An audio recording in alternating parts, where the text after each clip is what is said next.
It was a regular Wednesday afternoon when my husband Dan dropped an unexpected bombshell. He had been offered a week-long business trip overseas. This meant leaving me alone in our house for the first time in years. Though I knew it was part of his job, the idea of being alone for that long made me anxious. Dan packed his bags, kissed me goodbye, and left with a cheerful smile, promising to check in every night. The house suddenly felt too big, too quiet. The first couple of days went by without much trouble. I worked from home, watched some TV, and took long walks around the neighborhood. But on the third day, things changed. That evening, I was lounging on the couch with a cup of tea when the doorbell rang. I wasn't expecting anyone, and I felt a slight twinge of curiosity mixed with unease. I opened the door to find Mark, Dan's best friend, standing there with a warm smile. "Hey, I was in the neighborhood and thought I'd check in on you," he said casually, holding up a bottle of wine. "I know Dan's away, and it must be a bit lonely."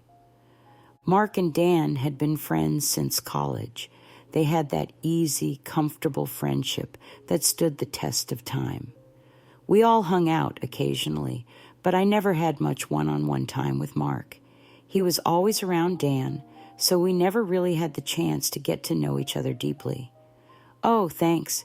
You didn't have to do that," I said, stepping aside to let him in. He shrugged. "Just being a good friend." I didn't think much of it. After all, Mark was like family. We sat down, shared a glass of wine, and talked about the usual stuff: work, mutual friends, and how Dan was adjusting to the trip. The conversation flowed easily, and I found myself laughing more than I had in days.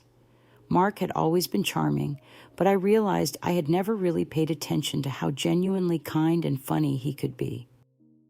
Before I knew it, 2 hours had passed, and we were still deep in conversation. There was something disarming about the way Mark listened, his attention unwavering. It was refreshing and unfamiliar. I hadn't felt this kind of connection in a long time. As the evening wore on, Mark looked at me with an intensity that I hadn't seen before. It wasn't inappropriate, but it was different. There was a moment, a fleeting one, where the air between us shifted. Neither of us acknowledged it aloud, but I could feel it. I brushed it off, convinced it was just my imagination playing tricks on me. After all, he was Dan's best friend, and I was Dan's wife. There was no way Mark would ever cross that line, right? I quickly changed the subject, and, sensing that the night had gone on long enough, told Mark I needed to get to bed. He smiled, thanked me for the company, and left without hesitation. As I closed the door, I couldn't shake the strange feeling that lingered in the air. It wasn't supposed to feel like this. The next morning, I woke up feeling a bit off. The evening with Mark played on my mind more than it should have. I told myself it was nothing, just the result of having company when I was feeling unusually vulnerable with Dan gone. Yet there was this nagging voice in the back of my head, replaying the subtle shift in the air between us. I busied myself with work, trying to shake off the thoughts, but they crept in at unexpected moments, when I was making coffee, when I glanced at the couch where we had talked the night before. What bothered me more was the fact that I was thinking about Mark at all. This was someone I'd known for years, someone who had always been in the background of my life, just a friendly face. Why was I suddenly noticing him in a different way? By the afternoon, I couldn't resist the urge to talk to someone. I called my friend Lily, the one person who would listen without judgment. "So, Mark came by last night," I started, trying to sound casual. "Mark? Dan's friend? What for?" she asked, her tone immediately curious. "Just to check in on me, I guess. We had a few glasses of wine and talked. It was nice." I hesitated, but she pressed. I sighed. "I don't know. There was this moment A moment I can't explain. It wasn't anything, but it felt like something. Lily was silent for a beat. And what did he do exactly? Nothing, I said quickly. That's the thing. It wasn't anything specific. It was more like a feeling, like we were both aware of something we weren't supposed to be aware of. Lily hummed thoughtfully.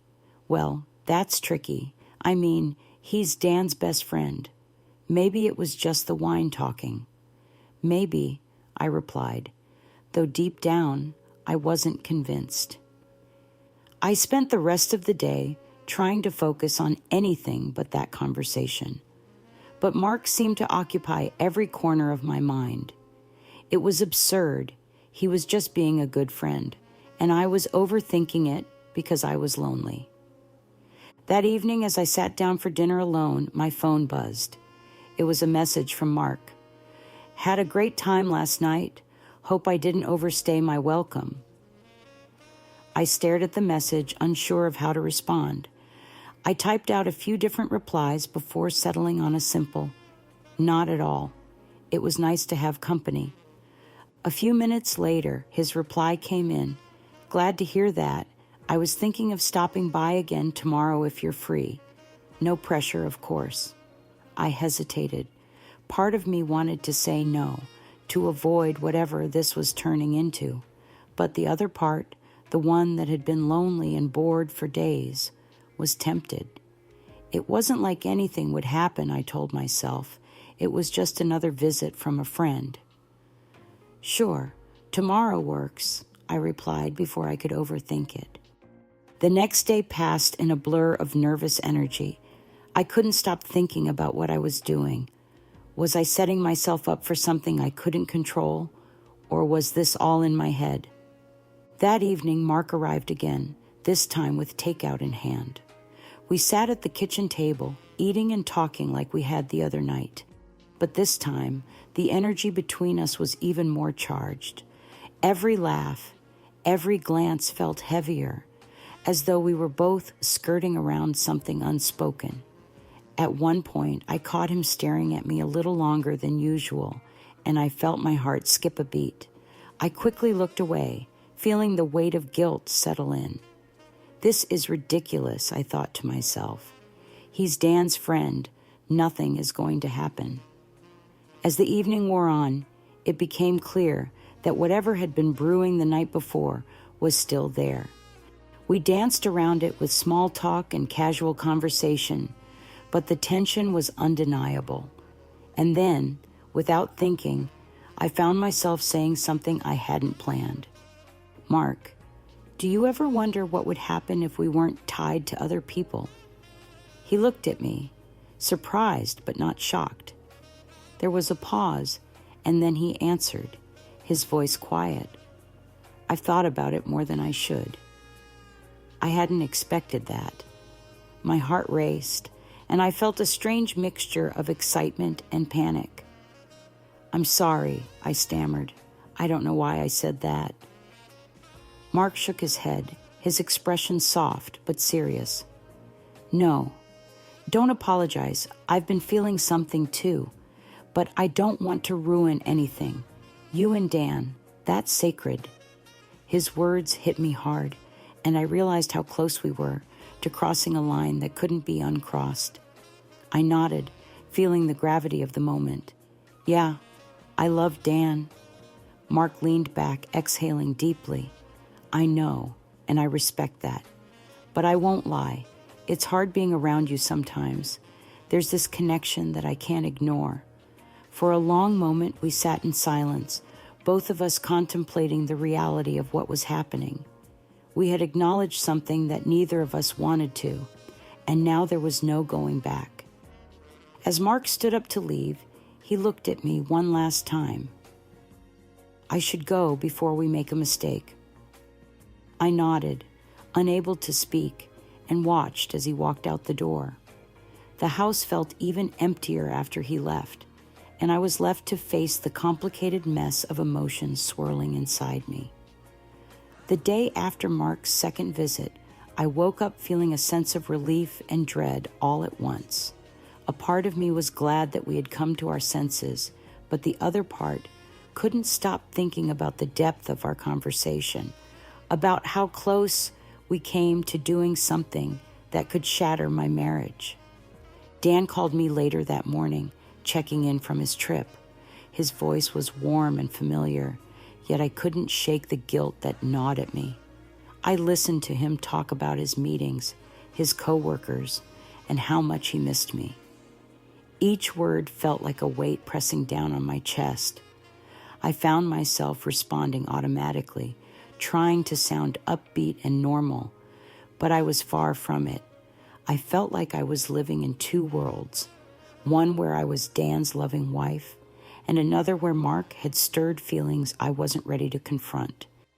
Later that evening, I decided to call Mark just to make sure everything was still normal between us. I didn't want things to be awkward, but I also needed to make sure we were both on the same page, that nothing had changed. "Hey," I said when he answered, trying to sound casual. "I just wanted to make sure we're okay, after last night." There was a pause on the other end of the line. "Yeah, we're fine," he said, but his voice lacked the easygoing tone he usually had. "Are you sure? I don't want things to be weird between us," I pressed. Mark sighed softly. "Look, it's not weird, but I'm not going to lie. I think we need to be careful. Whatever this is, it's dangerous for both of us." I knew he was right. "I agree. I don't want to mess things up." "Neither do I," he said, "but it's hard, I've been thinking about you a lot more than I should, and I know that's wrong. Dan's my best friend, and you're his wife." His honesty was disarming, and for a moment I didn't know what to say. I had felt the same, and hearing him admit it out loud made everything more real. "We have to stop this, Mark," I finally said, my voice firm. "Whatever this is, it can't go any further. I love Dan, and I can't hurt him like that." Mark's voice softened. "I know. I get it. I don't want to hurt him either." There was a long silence between us, the weight of the situation hanging in the air. I knew we had to put an end to this tension, to whatever had been building between us. But the more I tried to convince myself, the more I realized how hard it was going to be. After we hung up, I felt a strange sense of finality. It was the right decision, I told myself. Mark and I couldn't be anything more than friends, no matter what unspoken connection we might feel. But despite that, I couldn't shake the feeling of loss. Something had shifted between us, and there was no going back. The next few days passed in a blur. I threw myself into work, into keeping busy, anything to avoid thinking about Mark or the complicated emotions swirling inside me.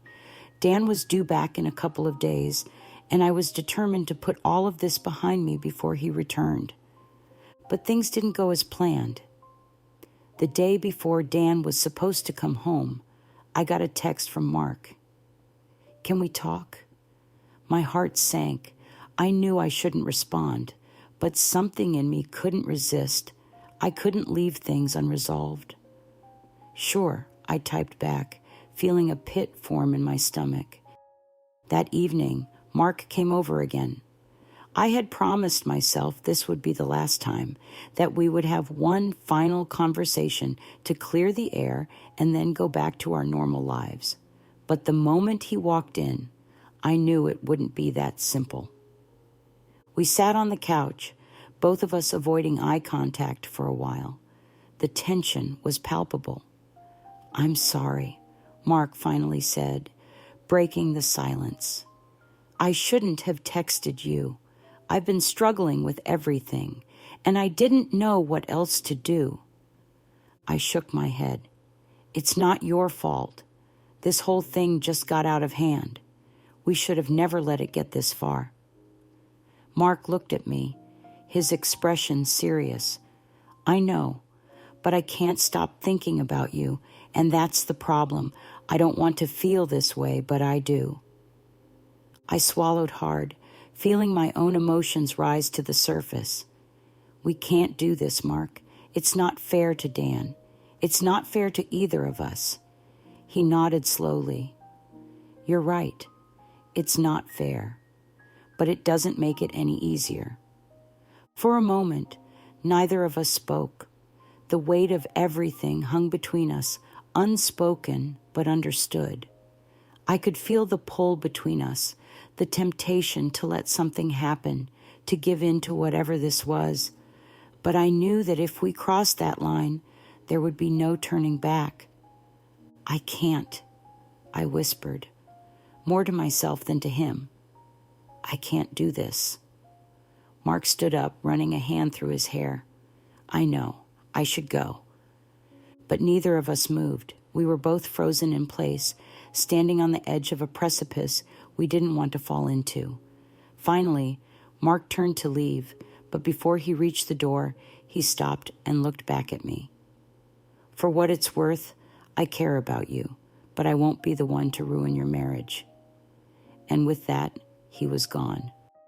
As the door closed behind him, I felt a strange mix of relief and sadness. I had made the right choice, but it didn't feel like a victory. It felt like I had lost something important, something I hadn't even realized I wanted. The next day, Dan came home. His warm embrace was familiar and comforting, but I felt a distance within myself that I couldn't explain.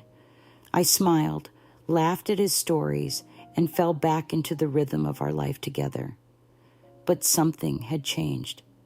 Mark and I didn't speak again after that night.